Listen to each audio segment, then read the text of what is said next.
бар алғашқы оқулығын табыстау құрметі мектеп директоры Иманбекова Ләйла Мұқатайқызына беріледі.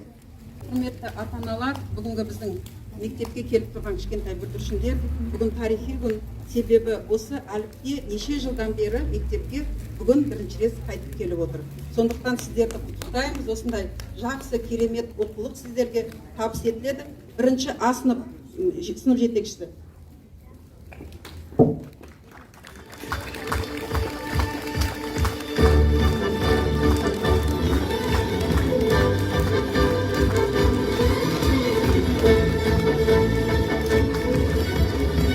Бірінші А сынып